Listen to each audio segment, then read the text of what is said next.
সরকার ও বিরোধী দলকে জুলাই যোদ্ধাদের পাশে থাকার আহ্বান জানিয়েছে প্রধানমন্ত্রী তারেক রহমান। বিকেলে জাতীয় সংসদের বাজেট অধিবেশনের সমাপনী বক্তব্যে তিনি এই আহ্বান জানান। তিনি বলেন, বিগত 17 বছরে ক্ষতিগ্রস্তদের পাশে দাঁড়াবে রাষ্ট্র। জুলাই সনদে স্বাক্ষরিত প্রতিটি দফা বাস্তবায়নে সরকার জনগণের কাছে দায়বদ্ধ বলেও জানান প্রধানমন্ত্রী। ইউসুফ আলীর রিপোর্টে বিস্তারিত। মাননীয় সদস্যবৃন্দ, জাতীয় সংসদের ডেপুটি স্পিকার ব্যারিস্টার কায়সার কামালের সভাপতিত্বে সংসদের অধিবেশনের বৈঠক শুরু হয়।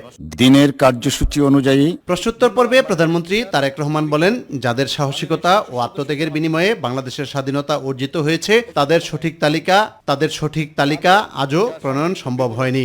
মুক্তিযোদ্ধাদের মর্যাদা রক্ষায় নির্বাচনী ইশতেহারে যে ঘোষণা দেয়া হয়েছিল তা বাস্তবায়ন করতে চায় সরকার। দেশ স্বাধীনের পরে যাদের দায়িত্ব ছিল সঠিক শহীদদের, মুক্তিযোদ্ধাদের লিস্ট প্রণয়ন করা, তারা সেটিকে রাজনৈতিকভাবে উপস্থাপন করেছে, তারা নিরপেক্ষভাবে সঠিকভাবে তারা করেনি। আমরা এরই মধ্যে মুক্তিযুদ্ধ বিষয়ক মন্ত্রণালয় চেষ্টা করছে বিভিন্ন বিশেষজ্ঞদেরকে নিয়ে, যাতে আমরা একটি পূর্ণাঙ্গ সঠিক মুক্তিযুদ্ধের তালিকা, মুক্তিযোদ্ধাদের তালিকা তৈরি করতে পারি। শুধু মুক্তিযোদ্ধা নয়, জুলাই বিপ্লবে হতাহতদের পাশে থাকতে সকলের প্রতি আহ্বান জানান তিনি। 17 বছর ধরে যে সকল রাজনৈতিক কর্মী বিভিন্ন দলের নিজেদেরকে উৎসর্গ করেছেন, ক্ষতিগ্রস্ত হয়েছেন, ঠিক একইভাবে জুলাই যোদ্ধা যারা নিজেদেরকে উৎসর্গ করেন, যারা ক্ষতিগ্রস্ত হয়েছেন, বিরোধী দল এবং সরকার একই সাথে উভয় পক্ষ আমরা সিদ্ধান্ত গ্রহণ করেছি এই সকল মানুষের পাশে রাষ্ট্রীয় অর্থনৈতিক অবস্থা বিবেচনা করে আমরা তাদের পাশে দাঁড়াবো। মাননীয় স্পিকার, আগেও বলেছি, আজও বলছি, পরিষ্কারভাবে ব্যর্থহীন ভাষায় আমি বলতে চাই, জুলাই সনদে স্বাক্ষরিত প্রতিটি দফা বাস্তবায়নে আমরা জনগণের কাছে দায়বদ্ধ, অঙ্গীকারবদ্ধ। মাননীয় স্পিকার, প্রধানমন্ত্রী বলেন, চট্টগ্রাম বন্দরে আমদানি রপ্তানিতে গতিশীলতা বাড়াতে উদ্যোগ নিয়েছে সরকার। চট্টগ্রাম বন্দরের সক্ষমতা বৃদ্ধির জন্য সমন্বিত কার্যক্রম গ্রহণ করা হয়েছে। তবে বে টার্মিনাল বাস্তবায়নের পরিকল্পনা তো আমরা নিয়েছি। আপনাকে আমি বলতে পারি যে বে টার্মিনালটা চালু হলে পরে অবশ্যই এটার একটা উপকারিতা সামগ্রিকভাবে অর্থনীতি এবং দেশ পাবে। মাননীয় স্পিকার, বে টার্মিনালটা চালু হলে বড় আকারের যে আমাদের মাদার ভেসেল সরাসরি চট্টগ্রাম বন্দরে ভিড়তে পারবে। এখন নাব্যতার জন্য অনেক সময় বড় জাহাজ আসতে পারে না, এবং যখন বড় জাহাজগুলো, মাদার ভেসেলগুলো আসবে, এর ফলে স্বাভাবিকভাবে ট্রান্সশিপমেন্ট ব্যয় বা খরচ অনেক কমে আসবে। ইউসুফ আলী, মাই টিভি, ঢাকা। গণ্য করার জন্য ধন্যবাদ। জাতীয় সংসদের দ্বিতীয় ও 2026-27 অর্থ বছরের বাজেট অধিবেশনের সমাপনী দিনে বিরোধী দলীয় নেতা জামায়াতে ইসলামীর আমির ডাক্তার শফিকুর রহমান সংসদে যুক্তি নির্ভর ও গঠনমূলক বিরোধী রাজনীতির উপর গুরুত্ব আরোপ করেছেন। তিনি বলেন, সংসদ থেকে দুর্নীতির লাগাম টেনে ধরতে হবে এবং জুলাই গণ অভ্যুত্থানের চেতনায় বৈষম্যহীন বাংলাদেশ গড়তে সরকার ও বিরোধী দলকে একসঙ্গে কাজ করতে হবে। আরও জানাচ্ছেন আতিকুর রহমান তিতাস। এই সংসদটা যত সুন্দর হয়ে চলবে, বাংলাদেশের মানুষের অন্তর থেকে তত হতাশা দূর হবে। ত্রয়োদশ জাতীয় সংসদের দ্বিতীয় ও 2026-27 অর্থ বছরের বাজেট অধিবেশনের সমাপনী দিনে বিরোধী দলীয় নেতার বক্তব্য প্রদান করেন জামায়াত ইসলামীর আমির ডাক্তার শফিকুর রহমান। আমাদেরকে আমাদের দায়িত্ব পালনের সুযোগ দেবেন। যদি আমরা দায়িত্ব পালনের এই সুযোগ না পাই, তাহলে আসলে এখানে বসা এটা অর্থহীন। বিরোধী দলীয় নেতা বলেন, যুক্তি ও সমালোচনা ভিত্তিক জাতীয় সংসদ চায় বিরোধী দল, কিন্তু সংসদে কারো যেন চরিত্র হনন করা না হয় সেই প্রত্যাশাও ব্যক্ত করেন তিনি। এখানে আমরা অবশ্যই সমালোচনা করব, কিন্তু এটা হবে সংসদের ব্যাকরণকে অনুসরণ করে, এটাকে লঙ্ঘন করে না। আলহামদুলিল্লাহ, আমি প্লিজড, আমি পার্শিয়ালি কনভিন্সড, যথেষ্ট উন্নতি হয়েছে, কিন্তু কিছু কিছু ভাইরাস এখনো আমাদের মাঝে ক্রিয়াশীল আছে। সংসদ থেকেই দুর্নীতির লাগাম টেনে ধরতে হবে উল্লেখ করে তিনি বলেন, নিজের নয় জনগণের উন্নয়ন হয় সেই প্রত্যাশা নিয়েই সংসদ সদস্যদের কাজ করা উচিত। মাননীয় প্রধানমন্ত্রী বলেছেন, দুর্নীতিকে টুটি চেপে ধরবেন। আমরা আপাতত চাচ্ছি দুর্নীতির হাত চেপে ধরেন এবং হাতের মধ্যে কড়া লাগাই দেন, হ্যান্ডকাপ পরাই দেন। এই ক্ষেত্রে যদি এই দুর্নীতির সাথে আমি কিংবা এখানকার কেউ জড়িত থাকে, কাউকেই ছাড় দেওয়া উচিত নয়। জুলাই গণ অভ্যুত্থানের চেতনা সবার মাঝে জাগ্রত হবার পাশাপাশি বৈষম্যহীন বাংলাদেশ গড়তে সরকার ও বিরোধী দল মিলে ঐক্যবদ্ধভাবে কাজ করার আহ্বানও জানান ডক্টর শফিকুর রহমান। আমি অনুরোধ করব জুলাইকে ইতিহাসের পাতায় তুলে ধরার জন্য, এবং এই কাজটা সরকারকে করতে হবে। মাননীয় মন্ত্রী আছেন, তিনি এটাতে গুরুত্ব দিবেন। জুলাই অধিদপ্তর যেটা করেছেন তার আওতায় শহীদদের প্রোফাইল, তার আওতায় আহত পঙ্গু যারা আছে তাদেরকে তুলে আনার এই বিষয়টা ইতিহাসের অংশ হিসাবে সংরক্ষণের তিনি কার্যকরী উদ্যোগ নেবেন, এটা আমি আশা করি। আতিকুর রহমান তিতাস, মাই টিভি। প্রশাসনিক আদেশে কোনো রাজনৈতিক দলকে নিষিদ্ধ না করে আইনানুগ বিচারিক প্রক্রিয়ার মাধ্যমে আওয়ামী লীগের রাজনৈতিক ভাগ্য নির্ধারণ করা হবে বলে জানিয়েছেন স্বরাষ্ট্রমন্ত্রী সালাউদ্দিন আহমেদ। তিনি বলেন,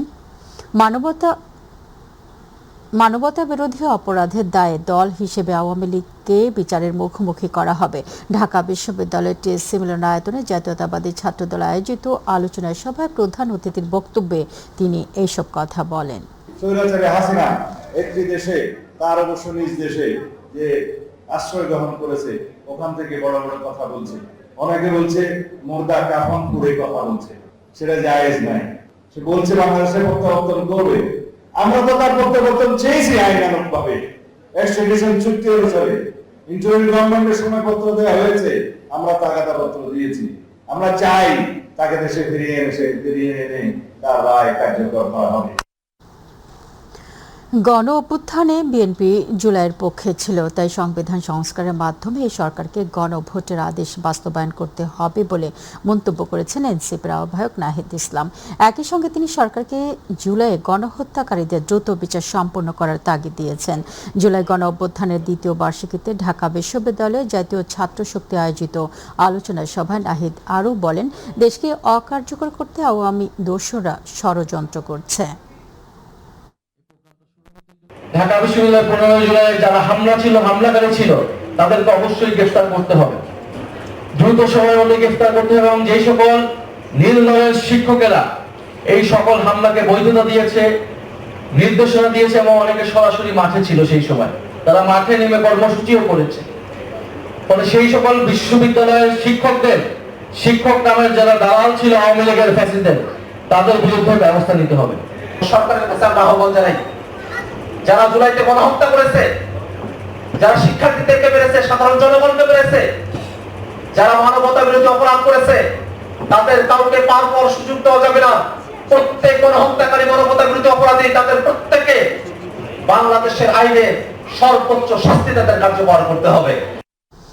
জুলাই গণ অভ্যুত্থানে 1400 শহীদের সবার পরিচয় শনাক্ত করে তাদের হত্যাকারীদের বিচার নিশ্চিত করা হবে জানিয়েছেন আন্তর্জাতিক অপরাধ ট্রাইব্যুনালের চিফ প্রসিকিউটর আমিনুল ইসলাম। সকালে রাজধানীর রায়ের বাজার বুদ্ধিজীবী কবরস্থানে জুলাই গণ অভ্যুত্থানে শহীদদের গণকবর পরিদর্শন শেষে তিনি এসব কথা বলেন। চিফ প্রসিকিউটর বলেন, জুলাই আন্দোলনে একটি হাসপাতাল থেকে কিছু মরদেহ নদীতে ভাসিয়ে দেওয়ার বিষয়ে তদন্ত চলছে। আরও জানাচ্ছেন শবনম অবনী। এক একটি কবর যেন এক একটি অসমাপ্ত গল্প, কারো সন্তান, কারো ভাই, কারো বাবা। জুলাই গণ অভ্যুত্থানে প্রাণ হারানো বহু মানুষের শেষ ঠিকানা আজ রায়ের বাজারের এই গণকবর। শহীদদের প্রতি শ্রদ্ধা জানাতে এবং তদন্তের অগ্রগতি পর্যালোচনায় এখানে এসেছেন আন্তর্জাতিক অপরাধ ট্রাইব্যুনালের চিফ প্রসিকিউটর। স্বজন হারানোর শোক আজও কাটেনি পরিবারের, চোখের জল মুছতে পারেননি তারা। একটাই দাবি, প্রতিটি হত্যাকাণ্ডের নিরপেক্ষ বিচার এবং দোষীদের সর্বোচ্চ শাস্তি। আমার বাইরে 5 আগস্টে মাইরিয়া নিয়ে কড্ডা নদীতে ফেলাইছে। মেডিকেল আমি নাচ খুঁজি, আমি নাচ খুঁজে পাইনি। আমার ভাইয়ের তো আমি লাস্টেও পাই নাই। এখানে যারা শুয়ে আছে রায়ের বাজার বুদ্ধিজীবী কবরস্থানের 4 নম্বর ব্লকে, তাদের সবার ছিল পিত্ত পরিচয়, ছিল পরিবার। স্বৈরাচার সরকারের কারণে তাদেরকে বেয়ারিশভাবে দাফন করেছে, তারা কেউ বেয়ারিশ না। এ সময় চিফ প্রসিকিউটর আমিনুল ইসলাম জানান, রায়ের বাজারে 114টি কবরের মধ্যে এখন পর্যন্ত 8 জন শহীদের পরিচয় নিশ্চিত করা গেছে। বাকি সবার পরিচয় শনাক্তে ডিএনএ সহ বিভিন্ন ফরেনসিক পরীক্ষা চলছে। প্রত্যেক শহীদের পরিচয় নিশ্চিত করেই বিচার সম্পন্ন করা হবে। আমাদের ইনভেস্টিগেশনের পক্ষ থেকে আমরা সেইভাবে কাজ করেছি। অনেকে ডিএনএ টেস্টের মাধ্যমে আমরা কিছু রিপোর্ট আমরা পেয়েছি। আরও আমাদের তদন্ত অব্যাহত আছে এবং যেভাবে তাদেরকে শনাক্ত করা সম্ভব হয় সেভাবে আমরা কাজ করে যাচ্ছি। চিফ প্রসিকিউটর আরও জানান, তদন্তে এমন তথ্যও মিলেছে একটি হাসপাতাল থেকে একাধিক মরদেহ ঢাকার কাছাকাছি একটি নদীতে ফেলে দেওয়া হয়েছিল বলে অভিযোগ রয়েছে। এসব তথ্য যাচাই বাছাই করে প্রমাণ সংগ্রহের কাজ চলছে। অনেক হাসপাতালে অনেক ডেড বডি থাকতো, সেখানে তারা রেজিস্ট্রিতে এন্ট্রি করতেন না এবং বেওয়ারিশ লাশ হিসেবে তারা এগুলো ডিসপোজাল করতেন। ঢাকারই একটি নিকটস্থ নদীতে একটি হাসপাতাল থেকে অনেক ডেড বডি পানিতে ভাসিয়ে দেওয়া হয়েছে। সেই তথ্য আমরা ইনভেস্টিগেশনে পেয়েছি। আমরা সেই হাসপাতালের তখনকার কর্তৃপক্ষ সহ যারা এই অপরাধের সাথে যারা জড়িত ছিল আমরা তাদেরকেও শনাক্তের চেষ্টা করছি এবং তাদেরকেও আমরা বিচারের আওতায় ইনশাল্লাহ নিয়ে আসবো। রক্তাক্ত সেই জুলাইয়ের স্মৃতি আজও বয়ে বেড়াচ্ছে স্বজনরা। তাদের একটাই প্রত্যাশা, প্রতিটি শহীদের পরিচয় ফিরে আসুক আর বিচার নিশ্চিত হোক প্রতিটি হত্যার। শবনম অবনী, মাই টিভি, ঢাকা। ক্ষমতাচ্যুত শেখ হাসিনা এবং 10 শিল্প গ্রুপের ৭৬,০০০ কোটি টাকার সম্পদ জব্দ করা হয়েছে। বিএফআইইউ প্রধান ইখতিয়ার উদ্দিন মোহাম্মদ মামুন সংবাদ সম্মেলনে এই তথ্য নিশ্চিত করেছেন। তিনি বলেন, এসব ব্যক্তি ও প্রতিষ্ঠানের দেশের মধ্যে থাকা ৫৭,০০০ কোটি টাকার এবং বিদেশ থেকে ১৯,০০০ কোটি টাকার সম্পদ জব্দ করা হয়েছে। দেশ থেকে যে সম্পদ চুরি হয়ে গেছে তা উদ্ধারের চেষ্টা চলছে। বছরের শেষ নাগাদ এই বিষয়ে সুখবর মিলবে বলে জানান তিনি। বিএফআইইউ প্রধান বলেন, তদন্ত প্রতিবেদনের আলোকে এরই মধ্যে সম্পদ জব্দ ছাড়াও মামলা, বিদেশ থেকে সম্পদ ফেরত আনতে আন্তর্জাতিক আইনি সহায়তা প্রতিষ্ঠানের সঙ্গে চুক্তিসহ বিভিন্ন উদ্যোগ চলছে। ৭৬,০০০ কোটি টাকা আমাদের জব্দ করা হয়েছে। তার মধ্যে ৫৭,০০০ কোটি টাকা হলো আমাদের দেশের সম্পত্তির জব্দ এবং ১৯,০০০ কোটি টাকা হলো বিদেশের সম্পত্তির জব্দ। আমাদের যে ব্যাংকগুলো থেকে যে টাকাগুলো লুট হয়েছে, সেই ব্যাংকগুলোর তরফ থেকে কিছু আন্তর্জাতিক কিছু ল ফার্মকে এই টাকাগুলো পুনরুদ্ধারের জন্য নিয়োগ করা হয়েছে। এইচএসসি পরীক্ষা নিয়ে অনিশ্চয়তা ও ক্ষোভ থামছেই না। শিক্ষামন্ত্রীর পদত্যাগের দাবিতে পরীক্ষা শেষে আবারও রাজধানীর উত্তরা ও সায়েন্স ল্যাব এলাকায় সড়ক অবরোধ করেন পরীক্ষার্থীরা। তবে সংসদে শিক্ষামন্ত্রীর নতুন ঘোষণার পর উত্তরা থেকে অবরোধে তুলে নেন শিক্ষার্থীরা। প্রতিনিধি শাহজালাল জোয়েলকে সাথে নিয়ে এসএম আরিফের রিপোর্ট। বুধবারের এইচএসসি ও সমমান পরীক্ষা শেষ হতেই আবারও রাজপথে পরীক্ষার্থীরা। শিক্ষামন্ত্রীর পদত্যাগের দাবিতে দুপুরের পর রাজধানীর উত্তরা সায়েন্স ল্যাব এলাকায় সড়ক অবরোধ করে বিক্ষোভ শুরু করেন তারা। এতে গুরুত্বপূর্ণ সড়কে যান চলাচল বন্ধ হয়ে সৃষ্টি হয় তীব্র যানজট। সরকার পর্যায়ে আইসা আজকে ওনারা কোনো শিক্ষা ব্যবস্থার কোনো পরিবর্তনই করলো না। পরীক্ষার মধ্যে এরকম করলো, ফিজিক্স কোশ্চেনটা দেখলাম পুরো একদম আমাদের অ্যাডমিশন স্ট্যান্ডার্ডের কোশ্চেন। একজন শিক্ষামন্ত্রী এত অযৌক্তিক কথা জীবনে বলতে পারে না। বিগত বছর সরকার আমাদের কোশ্চেন করে, তাহলে ওনারা বিএনপি সরকার কি করতেছে? তাহলে বিএনপি সরকারের লোক কোথায়? সবাই ইঞ্জিনিয়ারিং, ইউনিভার্সিটি, মেডিকেল টার্গেট করেছে। A+ মিস হলে তাদের ইউনিভার্সিটি ফ্লপ দিয়ে যাবে। তো আমাদের উচিত, তাদের উচিত, কর্তৃপক্ষের উচিত যাতে ফিজিক্স ফার্স্ট ইয়ার পরীক্ষাটা আবার রিনিউ করে নেওয়া। শিক্ষার্থীদের অভিযোগ, বৈরী আবহাওয়ার মধ্যে পরীক্ষা নেয়ার সিদ্ধান্ত ছিল অমানবিক। একদিকে অনেক শিক্ষার্থী কেন্দ্রে পৌঁছাতে পারেননি, অন্যদিকে কেউ কেউ জীবনের ঝুঁকি নিয়ে পরীক্ষা দিয়েছে। তাই দায় স্বীকার করে শিক্ষামন্ত্রীর পদত্যাগের দাবিতে আন্দোলন চালিয়ে যাওয়ার ঘোষণা দেন তারা। শিক্ষামন্ত্রীকে বলতে চাই, আপনি পদত্যাগ করে ফেলুন, যেহেতু আমরা আপনাকে চাচ্ছি না। জনগণের প্রধানমন্ত্রী দেশের মানুষের উন্নয়নের জন্য ফ্যামিলি কার্ড, কৃষক কার্ড প্রদান করেছে। আমরা দাবি রাখবো তিনি যেন শিক্ষামন্ত্রীর উদ্দেশ্যে একটি লাল কার্ড প্রদান করেন। বিক্ষোভের মধ্যেই জাতীয় সংসদে বিষয়টি নিয়ে বক্তব্য দেন শিক্ষামন্ত্রী। তিনি জানান, বৈরী আবহাওয়ার কারণে যেসব পরীক্ষার্থী পরীক্ষায় অংশ নিতে পারেনি তারা চট্টগ্রাম শিক্ষা বোর্ডের সংশ্লিষ্ট বিষয়ের পরীক্ষার দিন একই বা অভিন্ন প্রশ্নপত্রে পরীক্ষা দেওয়ার সুযোগ পাবে। প্রতিকূল আবহাওয়া কিংবা সংশ্লিষ্ট অনিবার্য কারণে যারা চলমান এইচএসসি ও সমমান পরীক্ষা 2026 এর কোনো বিষয়ে অংশগ্রহণ করতে পারেনি, তারা চট্টগ্রাম শিক্ষা বোর্ডের ইতিমধ্যে স্থগিত হওয়া সংশ্লিষ্ট বিষয়ে অভিন্ন প্রশ্নপত্রে শিক্ষা মন্ত্রণালয় কর্তৃক নির্ধারিত একই তারিখে ওই সময়ে পরীক্ষায় অংশগ্রহণ করতে পারবেন। শিক্ষামন্ত্রীর ঘোষণার পর উত্তর এলাকায় আন্দোলনরত শিক্ষার্থীরা সড়ক অবরোধ তুলে নিলেও সায়েন্স ল্যাব এলাকা থেকে লং মার্চ টু সচিবালয় কর্মসূচি পালন করে শিক্ষার্থীরা। পরিস্থিতি স্বাভাবিক করতে আইন শৃঙ্খলা বাহিনী ছিল সতর্ক অবস্থানে। এসএম আরিফ, মাই টিভি, ঢাকা। শিক্ষার্থীদের বছরে অন্তত একটি করে গাছ লাগানোর আহ্বান জানিয়েছেন প্রধানমন্ত্রী তারেক রহমান। রাজধানীর চীনমৈত্রী সম্মেলন কেন্দ্রের প্রাথমিক শিক্ষা পদক অনুষ্ঠানে তিনি এই আহ্বান জানান। প্রাথমিকের শিক্ষকদের সমস্যা সমাধানের চেষ্টা চলছে বলে জানান প্রধানমন্ত্রী। বলেন, শিক্ষার্থীদের সামাজিক মূল্যবোধ ও নৈতিকতা শিক্ষা দিতে হবে। আরও জানাচ্ছেন মাহবুব সৈকত। সেবা আর দেশ গড়ার মহান ব্রতকে শিক্ষার্থীদের মাঝে ছড়িয়ে দিতে প্রাথমিক ও গণশিক্ষা মন্ত্রণালয়ের মনোমুগ্ধকর এই আয়োজন। রাজধানীর চীনমৈত্রী সম্মেলন কেন্দ্রে সবার সাথে নান্দনিক এই পরিবেশনা উপভোগ করেন প্রধানমন্ত্রী তারেক রহমান।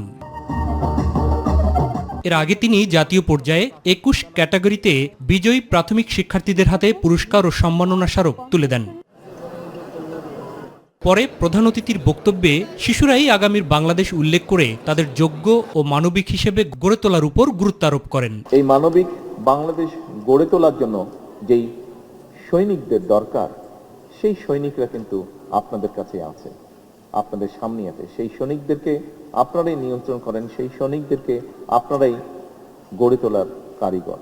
শিশু কিশোরদের পড়াশোনার পাশাপাশি মানসিক এবং শারীরিক বিকাশের দিকে নজর দিতেও সংশ্লিষ্টদের প্রতি আহ্বান জানান প্রধানমন্ত্রী। আমাদের বাচ্চাদেরকে যদি শার্প করতে হয়, তাদেরকে অবশ্যই খেলাধুলা, কালচার, এইসব ইভেন্টে তাদেরকে আরো বেশি পার্টিসিপেট করাতে হবে। প্রাথমিক শিক্ষার সকল সংকট কাটিয়ে উঠতে পদক্ষেপ নিচ্ছেন জানিয়ে শিক্ষক এবং অভিভাবকদের সহযোগিতাও চান সরকার প্রধান। নিশ্চয়ই তারা সহযোগিতা করবেন। তারা যদি এগিয়ে আসেন, তাহলে এই বাচ্চাদের মনে আমরা ভ্যালুস বা এথিক্স যেগুলো আছে, সেগুলো আমরা তাদের মনের মধ্যে দিতে পারি। প্রাথমিক স্তর থেকে যেন কোনো শিক্ষার্থী ঝরে না যায়, এজন্য সবার জন্য পুষ্টিকর ডেমিল, জুতা এবং ড্রেস প্রদানের কথাও জানান তিনি। বাচ্চারা যাতে ভালো খাবার খেতে পারে, যেটা তাদের জন্য পুষ্টিকর হিসেবে কাজ করবে, যেটাতে তারা এনার্জি পাবে, যেটাতে তারা শার্প হবে তাদের মেমোরি, সেগুলোতে আমরা কাজ করছি। একটি করে গাছ লাগানোর পাশাপাশি শিক্ষার্থীদের পশু পাখি পালনেরও পরামর্শ দেন প্রধানমন্ত্রী। তোমরা যেমন গাছ লাগাবে প্রতি বছর একটা করে, যদি সম্ভব হয় তোমরা চেষ্টা করবে 2-3 জন বন্ধু মিলে এক একটা করে, সেটা মুরগি হোক, সেটা একটি গরু হোক, সেটা একটি হাঁস হোক, সেটা একটি খরগোশ হোক, সেটা একটি কচ্ছপ হোক, সেটা একটি ছাগল হোক, সেটা একটি বিড়াল হোক, অথবা সেটা একটি কুকুর হোক। এর আগে সম্মেলন কেন্দ্রের প্রাঙ্গণে একটি চারা রোপণ করে দেশব্যাপী প্রাথমিক বিদ্যালয়ের বৃক্ষরোপণ কর্মসূচিরও উদ্বোধন করেন প্রধানমন্ত্রী তারেক রহমান। মাহবুব সৈকত, মাই টিভি, ঢাকা। উল্লেখ করা যেতে পারে প্রাকৃতিক। সিটি কর্পোরেশনের একক কর্তৃত্ব না থাকলে নগরীর সমস্যার সমাধান করা সম্ভব নয় মন্তব্য করেছেন স্থানীয় সরকার মন্ত্রী মির্জা ফখরুল ইসলাম আলমগীর। সকালে ডিএনসিসি আয়োজিত বর্জ্য ব্যবস্থাপনা বিষয়ক এক সেমিনারে তিনি এসব কথা বলেন। একটি পরিচ্ছন্ন ও বাসযোগ্য নগর গড়তে সরকার, সেবা সংস্থা এবং নগরবাসীর সমন্বিত উদ্যোগের বিকল্প নেই বলেও মন্তব্য করেন মির্জা ফখরুল ইসলাম আলমগীর। আরও জানাচ্ছেন জাহিদ আহমেদ বাবু। ঢাকা উত্তর সিটি কর্পোরেশন আয়োজিত নগরের বর্জ্য ব্যবস্থাপনা আমার আপনার সকলের দায়িত্ব শীর্ষক সেমিনারে একটি সুন্দর ও বাসযোগ্য নগর প্রতিষ্ঠা প্রসঙ্গে কথা বলেন এলজিআরডি মন্ত্রী মির্জা ফখরুল ইসলাম আলমগীর। তিনি বলেন, দলীয় বিভাজনের বাইরে গিয়ে একটি সুখী সমৃদ্ধ দেশ গড়ে তুলতে সবাইকে একসাথে কাজ করতে হবে। এখানে একটা জনসচেতনতা সৃষ্টি করে গোটা শহরকে সুন্দর রাখার জন্য আমাদেরকে আন্তরিক হতে হবে। সকলকে সবাই মিলে যদি চেষ্টা করি, অল অফ আস, ওই জায়গায় আমরা ওই আওয়ামী লীগ, বিএনপি, জাতীয় পার্টি, জামাতে ইসলাম দেখতে চাই না। আমরা এই জায়গায় বাংলাদেশকে দেখতে চাই। নগর পরিচ্ছন্নতার ক্ষেত্রে শুধু অবকাঠামোগত উন্নয়ন নয়, জনসচেতনতা বৃদ্ধিকেও গুরুত্বপূর্ণ বলে মনে করেন তিনি। আমরা যদি এই সিটি কর্পোরেশনগুলোকে একটা গভর্নমেন্টে পরিণত করতে না পারি, সরকার হবে সে, এবং সেই নিয়ন্ত্রণ করবে অন্যান্য ডিপার্টমেন্টগুলোকে যেগুলো ঢাকা শহরের জন্য প্রয়োজন। তা না হলে এই সমস্যার সমাধান সহজে হবে না। বুড়িগঙ্গা, তুরাগ ও শীতলক্ষা নদী পুনরুদ্ধারেও বিভিন্ন উদ্যোগ চলমান রয়েছে বলে জানান মির্জা ফখরুল ইসলাম আলমগীর। এই বুড়িগঙ্গাকে আমরা ঠিক করার কোনো চেষ্টা করতে পারি কিনা, আমরা তুরাগকে ঠিক করার চেষ্টা করতে পারি, কারণ ঢাকা শহর বেঁচে থাকবে কিন্তু এই নদীগুলোর উপরে। অনুষ্ঠানে গত 4 মাসে অনেক কাজ হয়েছে দাবি করে সিটি গভর্নমেন্ট প্রতিষ্ঠা পেলে নগরের সমস্যা কমে আসবে বলে জানান স্থানীয় সরকার প্রতিমন্ত্রী শাহে আলম। সিটি গভর্নমেন্ট যদি সিটি কর্পোরেশনে হয় এবং এই সমস্ত অধিদপ্তর, বিভাগগুলি বা সংস্থা বা দপ্তরগুলি যদি আমরা সিটি কর্পোরেশনের অধীনে দিয়ে দিতে পারি, 100% সমস্যার সমাধান না হলেও আমাদের 70 থেকে 80% সমস্যার সমাধান হবে। পরে সভাপতির বক্তব্যে নগরীর প্রতিটি খাল পুনরুদ্ধারের মাধ্যমে ঢাকার জলাবদ্ধতা নিরসনের আশ্বাস দেন ঢাকা উত্তরের প্রশাসক শফিকুল ইসলাম খান মিল্টন। পৃথিবীর উন্নত যত দেশ আছে সব জায়গায় জলবদ্ধতা হয়, আমাদের তুলনায় তাদের পানিটা একটু তাড়াতাড়ি নেমে যায়। তাদের পরিকল্পনা মাফিক ব্যবস্থা আছে, চুয়াজের লাইনটা সেভাবে করা, ড্রেনেজ ব্যবস্থাও সেভাবে করা। আমাদের হয়তো সেভাবে না করার কারণে তাদের 2 ঘন্টা লাগলে আমাদের 5 ঘন্টা লাগে। জাহিদ আহমেদ পাবু, মাই টিভি, ঢাকা।